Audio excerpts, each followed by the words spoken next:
E aí galera, beleza? Bom, o vídeo de hoje ele tá sendo muito difícil para mim gravar. Eu já tentei gravar durante a tarde, né? Depois do almoço.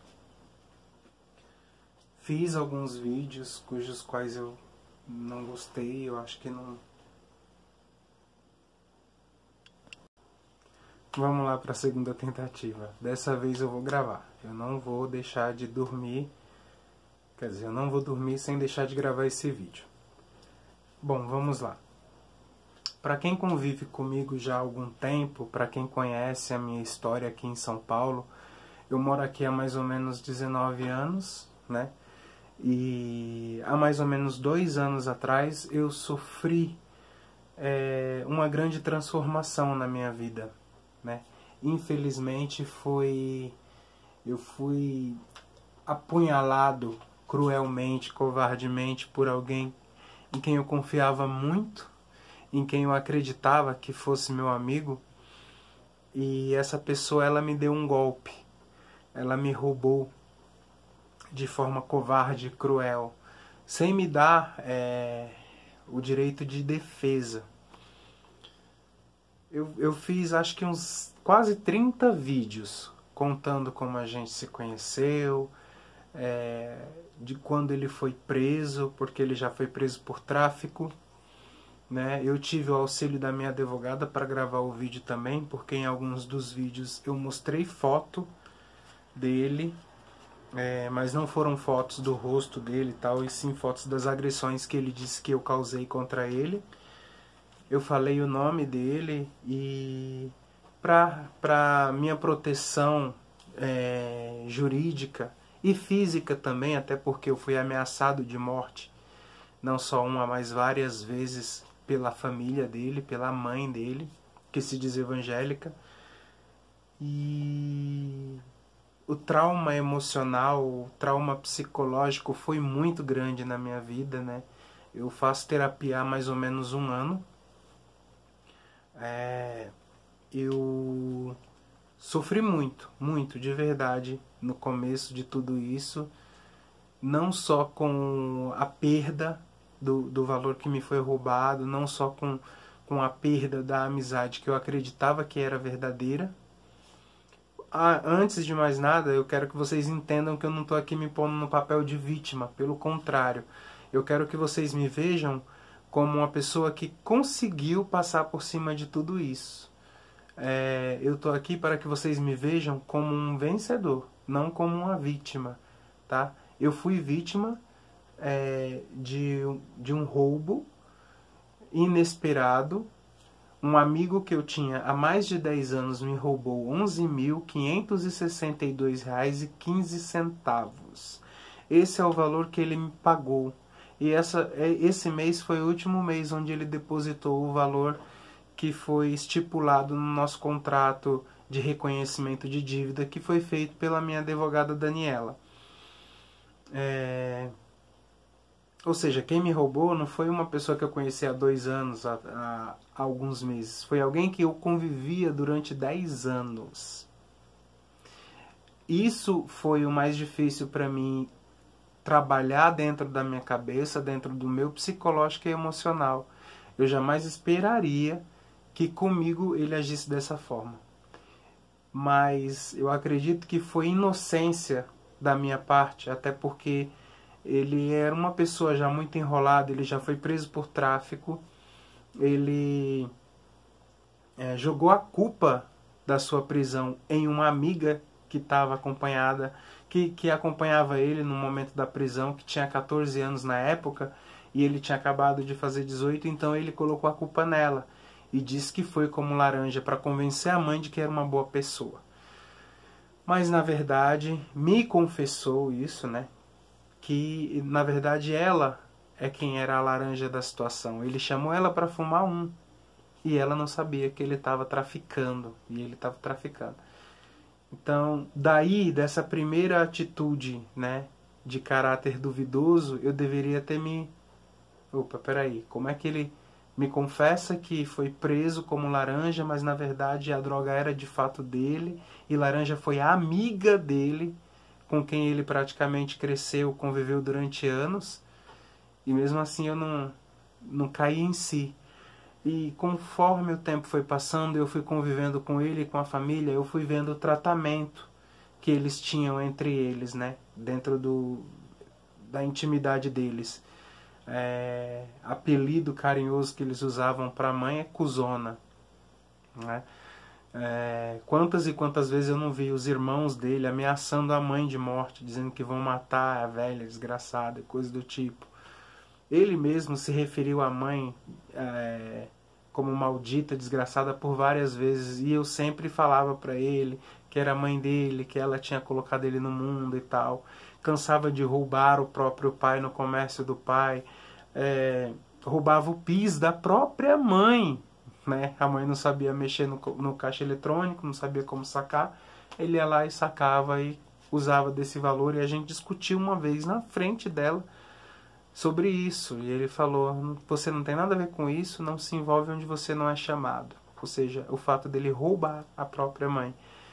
Então ali eu comecei a querer, de alguma forma, ensinar valores para ele, mostrar para ele que as coisas não eram daquela forma, porque eu via ele como uma vítima da sociedade. Ele foi criado dentro de uma família desestruturada, onde as pessoas não tinham educação nem respeito, onde as pessoas só pensavam em si mesmas, e eu achava que eu podia passar algum tipo de valor para ele. Erroneamente pensava dessa forma, porque valores a gente não ensina, a gente adquire, a gente não aprende, a gente adquire, a gente vê. E aí eu tirei da minha cabeça esse fato de ser uma vítima da sociedade. A vítima da sociedade são as pessoas que perdem a vida por causa de um celular. São os pais de família que são assaltados, que tem que pegar ônibus às 4h30 da manhã para ir trabalhar, e ainda vem um vagabundo e rouba você sem que você tenha nem como se defender, ou enfim. Por que eu estou me desabafando hoje? Por que eu estou falando isso hoje? Porque eu quero me vingar? Porque eu quero queimar essa pessoa? Não. Porque hoje eu me vejo livre de qualquer contato com essa pessoa. Hoje ela pagou a última parcela que ela tinha para me pagar da dívida que eu fui obrigado a aceitar. Porque, como eu disse, eu fui expulso da casa que eu construí com o suor do meu trabalho durante 6 meses, em cima da casa que ele já deu golpe em outra pessoa. E quando a casa estava pronta, ele simplesmente chegou para mim e disse que não dava mais para mim ficar lá. E me ameaçou, dizendo que se eu insistisse em ficar lá, eu ia sair de lá da mesma forma que eu cheguei, com a mão na frente e outra atrás, porque ele ia levantar, ele ia fazer um boletim de ocorrência contra mim, dizendo que eu tinha agredido ele. E eu disse para ele que isso não existia, eu não tinha agredido ele, a gente tinha brigado, e a gente sim entrou em vias de fato, como diz a minha advogada, e a gente acabou se machucando. Ele mandou 6 fotos dele machucado para 2 amigos meus, que graças a Deus acreditam em mim, conhecem. Eu moro aqui há 18 anos, né? Eu nunca briguei com ninguém, eu nunca agredi ninguém, não seria uma pessoa com quem eu convivi há 10 anos, uma pessoa que eu ajudei a estudar depois que saiu do presídio, né? Depois de ter cumprido quase 2 anos de cadeia por tráfico. Eu e um outro amigo, nós ajudamos ele a comprar os livros para estudar, para poder ele finalizar os estudos dele, para ele poder conseguir um emprego depois de ter saído do presídio. E logo depois de tudo isso ter acontecido, eu fui expulso de lá, eram umas 11h30 mais ou menos do domingo, né, em março de 2017, e fui para um barraco, né, de uma pessoa que hoje já faleceu, mas me ajudou muito na época. Mesmo assim eu fiquei com medo do irmão dele, os irmãos dele, ou até ele mesmo ir lá e fazer alguma coisa comigo. Então eu saí de lá no meio da madrugada e dormi na rua, né? Nos dias seguintes eu fui até uma delegacia para fazer um boletim de ocorrência, já acompanhado da minha advogada, e eu desisti de fazer porque dentro da delegacia o delegado me informou dizendo que se eu fizesse o boletim de ocorrência, ele, por ter sido preso por tráfico, ele ia ser preso novamente porque ele devia 11 dias multas. Ele foi condenado a 2 anos e ficou preso 1 ano, 11 meses e 19 dias. E aí eu desisti, porque eu não queria que ele fosse preso por minha causa. Mesmo assim, eu paguei para fazer um exame de corpo de delito, que inclusive eu tenho aqui, o exame de corpo de delito particular, para mostrar que eu não tinha feito nenhuma agressão contra ele, e que sim, a gente tinha entrado em vias de fato, ou seja, a gente tinha brigado. Eu bati nele, sim, assim como ele também me bateu, e o exame de corpo de delito mostra isso, e fotos que eu fiz minhas também, pouco antes do exame, também mostram isso, né? E eu não vou mostrar as fotos dele aqui, por auxílio à minha advogada, disse que não seria bom que eu fizesse isso, ou mostrasse a imagem dele, ou citasse o nome dele aqui no vídeo. Mas como vocês podem ver, um agressor também não se machuca, ele só machuca a outra pessoa, e o exame de corpo de delito também mostra isso. O outro documento que eu tenho, que foi feito pela minha advogada, é esse documento, Instrumento Particular de Confissão de Dívida, que é onde ele assinou, e aí eu reconheci firma em cartório, e registrei o documento em cartório. Também está aqui o carimbo do cartório da Vila Maria, para todo mundo ver que o documento é original, e que de fato eu fiz exatamente o que eu disse. Ou seja, se eu fosse um criminoso como ele disse, eu não teria como fazer um documento que pudesse me levar para a prisão, não é verdade?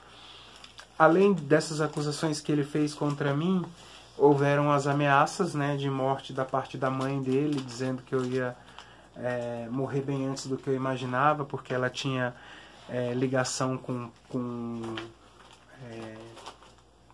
eu não quero falar nem o nome de organização criminal aqui, porque eu não quero, né, me ficar em situação complicada com eles. Mas tá aqui todas as notas fiscais de todos os materiais de construção que eu comprei e paguei com meu dinheiro e que ele me furtou. Tá aqui as fotos também da casa que eu construí, que ele também se apossou, né, da casa, dizendo que eu havia agredido ele, que eu tinha feito uma agressão contra ele. Essa foi a casa que eu construí com o suor do meu trabalho e ele me roubou. Simples assim. Apenas com a sua lábia contra mim e com a ajuda da sua família. Gente, por que eu estou fazendo esse vídeo 2 anos depois? Eu estou fazendo esse vídeo simplesmente a pedido da minha terapeuta. Eu faço terapia há 1 ano. Graças a Deus, eu me sinto uma pessoa totalmente diferente, totalmente evoluída, baseada na pessoa que eu era antes de tudo isso acontecer. Aqui eu tenho, gente, eu tenho muito documento, muita foto, eu tenho muita coisa mesmo. Tenho todas aqui é o desenho da casa, com medidas e tudo, as medidas foram feitas por mim, mas foram todas feitas, esquematizadas por um arquiteto lá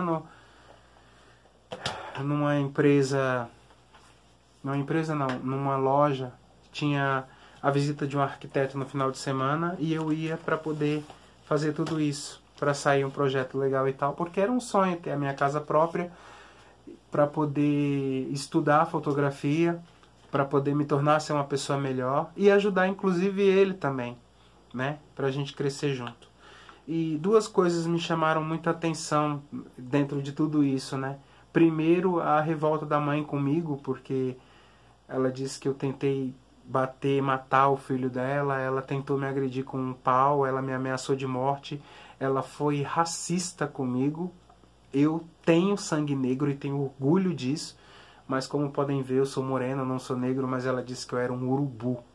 E eu tenho como provar isso também, tá, gente? Eu tenho áudio dela falando isso, eu tenho áudios dela me ameaçando de morte, eu tenho áudios dele me acusando de um crime que eu não cometi. E dentro do que pede a lei, assim como diz a minha advogada, eu posso processar ele em 8 questões diferentes, acho que é isso. Né? Falsa acusação de crime, levantamento de provas infundadas, levantamento de... não, falsa acusação de crime sem prova. Ah, meu, enchendo o saco. Então, ele fez uma acusação contra mim, que eu tenho como provar que não é verídica, porque eu tenho exame de corpo de delito, eu tenho as fotos onde eu estou machucado, porque a gente entrou em vias de fato, e não foi uma agressão minha contra ele, e sim foi... entramos em vias de fato, como diz a minha advogada.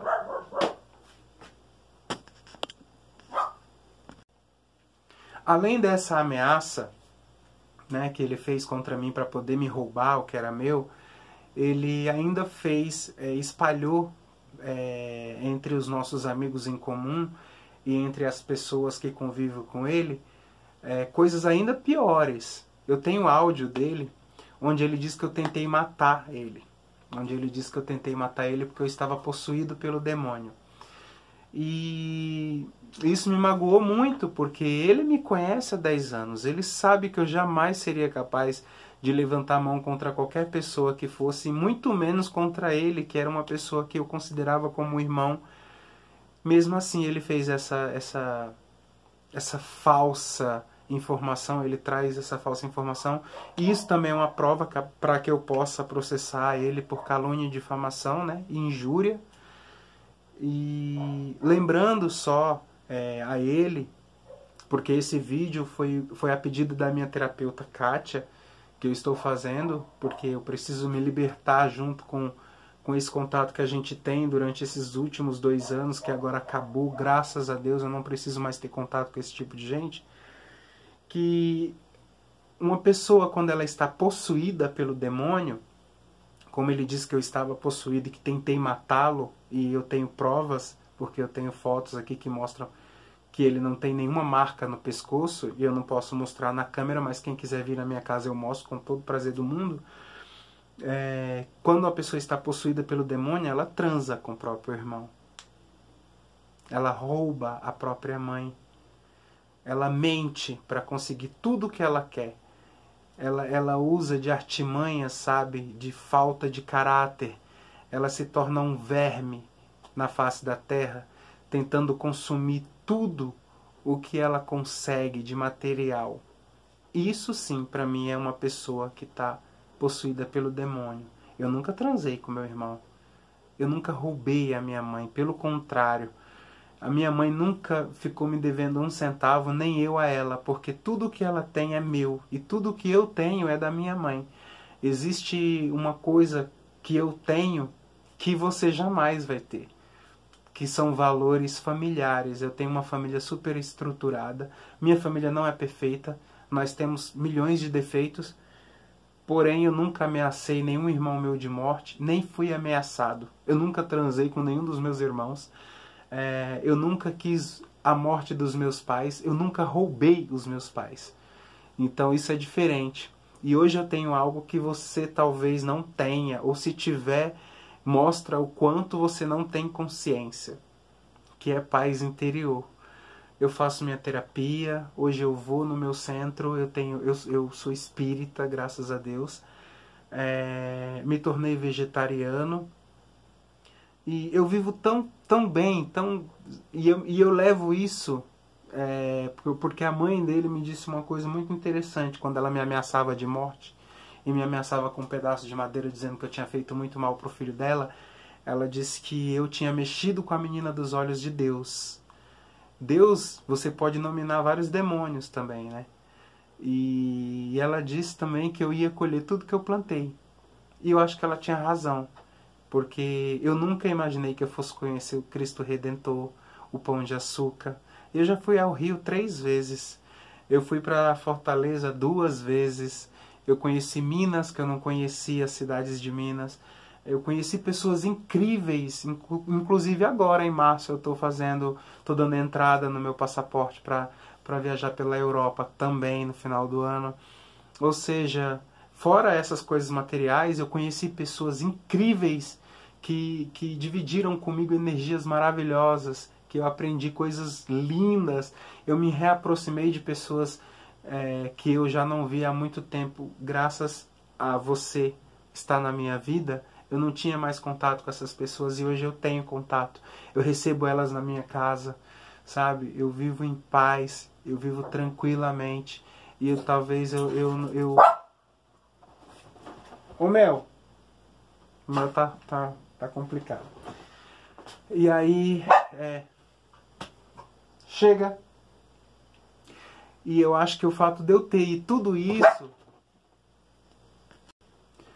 Voltando.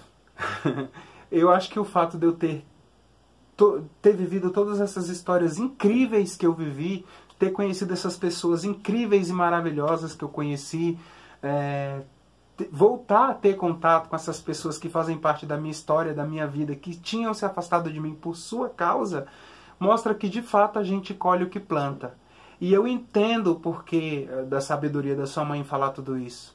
Porque ela já foi agredida, né, pelos próprios filhos. Ela já foi traída, já traiu, né? Ela não tem paz. Ela usa a Bíblia como escudo, mas ela não vive nada que está escrito ali dentro. E aí ela paga um preço muito caro por isso, né? Olha os filhos que ela tem. E aí eu entendo exatamente isso que ela falou. Ela colhe de fato o que ela planta e justamente por isso que ela estava só me alertando. Olha, você vai colher tudo o que você plantou. E eu recebi de uma forma tão, sabe... E hoje eu vejo que faz tudo o sentido. Faz todo o sentido. Eu de fato recebo só as coisas que eu plantei. E eu fico muito feliz e muito grato a Deus. E eu quero continuar colhendo tudo o que eu plantei. Porque Deus é testemunha e Ele sabe tudo o que eu fiz, tudo o que eu plantei. E a justiça de Deus, ela é única. E ela vem. Uma hora ela vem. E eu acho que a minha maior vingança até esse momento foi justamente orar pela sua vida e pedir pela sua saúde para você poder pagar cada centavo que você me roubou. E agora você não me deve mais nada. Quer dizer, eu abri mão de certos valores, porque se eu fosse de fato cobrar tudo que você me roubou, ia dar muito mais que 11 mil reais. Mas eu fui generoso, diferente de você, porque eu me lembro como se fosse hoje. Eu recolhendo as minhas coisas, os meus talheres, eu peguei uma colher de pau que estava rachada no meio e você disse, essa colher foi minha mãe que deu pra gente. Pode deixar a colher. E eu deixei a colher de pau. No mesmo dia você me ameaçou, não, você me acusou de ter roubado o perfume que você comprou e que você escondia do seu irmão, porque vocês roubam, né, as coisas uns dos outros aí na sua casa. Eu, graças a Deus, nunca passei isso com os meus irmãos, nem com os meus familiares, nem com os meus amigos. Inclusive, você sabe disso, porque você frequentava a minha casa, guardava o dinheirinho do meu aluguel ali, todo mundo sabia onde estava e ninguém nunca mexeu em um centavo meu.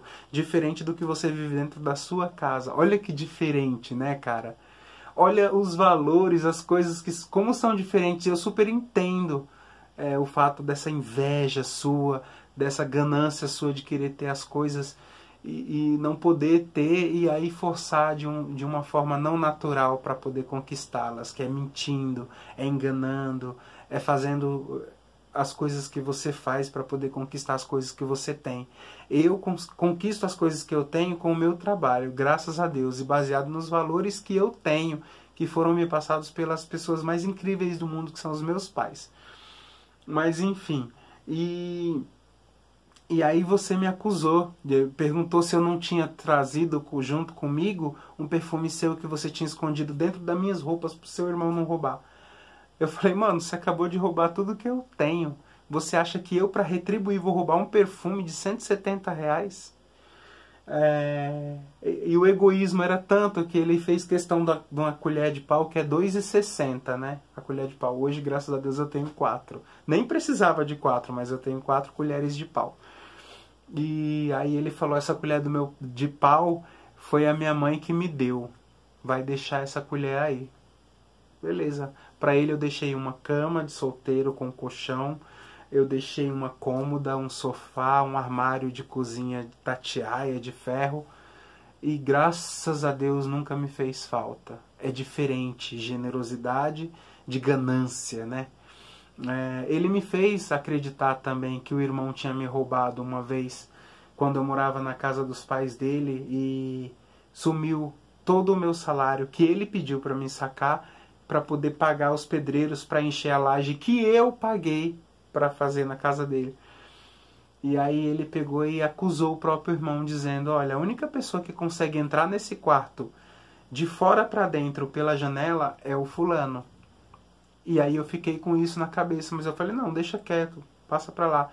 Depois de quase 6 meses ele disse para mim: você mentiu. Ele olhou para mim e disse: eu tinha mentido. Eu falei: por quê? Eu falei: porque eu peguei o seu dinheiro, e eu não peguei todo o seu dinheiro, eu peguei R$50. E não foi o meu irmão, fui eu. E você acusou o meu irmão. Eu falei: eu nunca acusei o seu irmão. Você disse que só poderia ter sido ele, quando na verdade foi você. Então você é o ladrão e ele nunca quis nada de ninguém. Eu peguei para te testar. Só que 6 meses depois ele não tinha devolvido o dinheiro. E na cabeça dele, ou ele falou que tinha pego R$50. Só que sumiu o meu salário inteiro. Então acho que como ele pegou e aí eu fiz o alarde todo, alguém foi lá e se aproveitou, até porque só tinha, né, rato ali dentro. Então, normal. E era tão certo que ele ia fazer comigo isso, que ele ia dar o golpe em mim, que um irmão dele chegou pra mim e me alertou, tipo, menos de um mês antes. Falou assim: você vai ter coragem de construir uma casa em cima da casa do meu irmão? Eu falei: ué, seu irmão é como se fosse meu irmão. Eu conheço ele há quase 10 anos, ele jamais faria isso comigo. Você é louco, ele vai te roubar. E foi exatamente o que ele fez. Então, assim, eu estou extremamente em paz comigo mesmo. Eu estou feliz e aliviado de ter me livrado disso, sabe? E extremamente grato a Deus por ter permitido que eu colhesse exatamente tudo o que eu plantei. E eu estou aqui para agradecer a cada um dos meus amigos que acreditaram em mim, que estão do meu lado. Eu preciso de 3 testemunhas ao meu favor por causa desse processo. E apareceram 5. Eu tenho 5 contatos, 5 testemunhas que não são meus amigos, que eu não conheço, que são vizinhos dele lá, da casa onde ele me roubou. Fora esses 5, mais 6 foram no meu trabalho nas semanas seguintes se oferecer para serem minhas testemunhas. Isso mostra o quanto eu sou ruim, o quanto eu sou ganancioso, quanto eu sou ladrão, enfim. Tudo que você tentou que todo mundo acreditasse, você quis que todo mundo acreditasse que fosse eu, mas não deu certo. E o pior não é isso, o pior é que você está bem, e eu fico muito feliz por isso. Mas você tem que se preparar, porque Deus, ele é justo e ele vai cobrar de você. Tudo que você fez comigo, você vai pagar com a justiça de Deus, porque Deus, ele jamais